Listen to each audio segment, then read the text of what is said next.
Sur le plateau TV au CIMI, je reçois aujourd'hui Frédéric Goupil de Bouillet, directeur exécutif chez SNCF Immobilier, et Frédéric Lemoigne, directrice de l'immobilier pour le groupe Technip Énergie.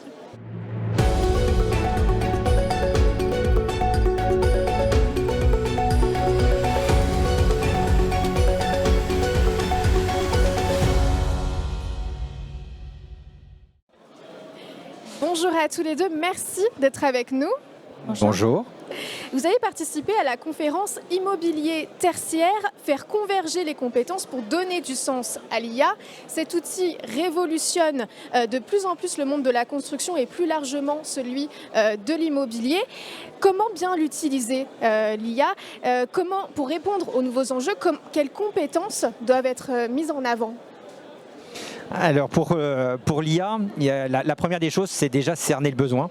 Quel est le besoin, quels sont les défis à laquelle l'utilisateur, et donc comme on est directeur immobilier, Frédéric et moi-même, voilà, quels sont les défis que l'on a envie d'affronter, je dirais, pour utiliser ce terme un peu guerrier, et puis surtout quelles données on dispose.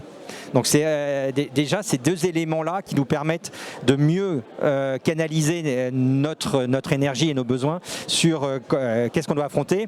Après, va y avoir le choix de la technologie. Aujourd'hui, c'est encore balbutiant, donc on est plutôt sur des POC aujourd'hui, des projets. Et puis surtout, ce qui va être important, c'est former derrière nos collaborateurs, quelles sont les compétences dont ils vont avoir besoin. Alors, toujours des compétences métiers, mais il va falloir trouver les outils et les compétences qui va pouvoir être mises en avant. Et surtout, quelle conduite de projet on veut. Donc on voit aujourd'hui beaucoup de défis, on y reviendra très certainement, qui sont devant nous. Est-ce qu'on a les données pour pouvoir le faire? Et est-ce qu'on a surtout les personnes et les compétences pour le faire? On se fait aider par qui? Et qu'est-ce qu'on a en interne? Et quels sont les atouts et les risques de l'utilisation de l'IA? Est-ce qu'il y a des avantages aussi? Alors, il y a des réelles opportunités à l'utilisation de l'IA, notamment à gagner en efficacité, en qualité de données. Frédéric parlait de la donnée qui est centrale, mais on veut de la donnée de qualité. Donc l'IA permet de vérifier la qualité de la donnée, d'en faire une première analyse. On va réduire les coûts, j'espère, parce que l'IA est supposée faire tout ce qu'on n'arrive pas à faire avec la donnée qui est disponible.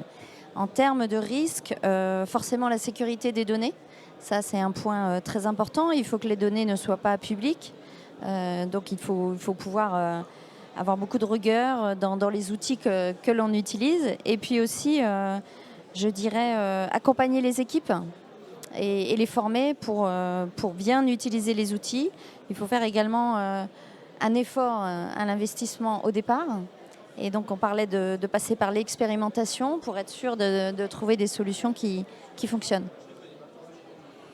Au niveau tertiaire, les réglementations sont de plus en plus exigeantes. Qu'en est-il de l'IA par rapport à l'adaptation climatique? Alors, c'est vrai que quand on parle d'IA aujourd'hui, et surtout dans le monde tertiaire, on pense énormément à tout ce qu'on pourrait gagner sur la consommation énergétique, puisque c'est une échéance que l'on a, 2030, 2040, 2050, qui sont devant nous. Je pourrais aussi élargir. C'est vrai qu'il y a l'adaptation aux réglementations. Là, je pense plutôt à des groupes comme Technip Énergie, qui sont dans de nombreux pays. Ils ont besoin de bien connaître, et on n'est pas tous des experts, déjà de notre propre législation natale sur notre pays de naissance, qu'est-ce que ça peut être. Mais après, c'est l'utilisation de ces données. L'utilisation de ces données peut amener, tout comme on a le RGPD, tout comme on a, ce sont quand même des données sensibles, donc il va falloir se soumettre à tout ce type de réglementation. Donc on peut le faire. Et c'est vrai que dans le monde de l'immobilier et tertiaire, on va l'utiliser dans un premier temps, c'est vrai, sur les consommations énergétiques. Mais il ne faut pas oublier, Frédéric le disait à l'instant, l'optimisation de nos espaces, et qui a un lien aussi avec l'énergie. Est-ce que j'occupe pas bien mes bureaux? Est-ce que je dois les fermer? Est-ce que je dois les adapter? Est-ce que je dois ainsi de suite? Donc l'IA a énormément de solutions, peut apporter énormément de solutions aux directeurs immobiliers dans tous les domaines, que ce soit l'énergie, l'occupation, la maintenance prédictive et ainsi de suite. Donc il y a énormément de champs. Par contre, il faut le maîtriser. Merci beaucoup d'avoir été avec nous sur le plateau de BITV. Merci beaucoup.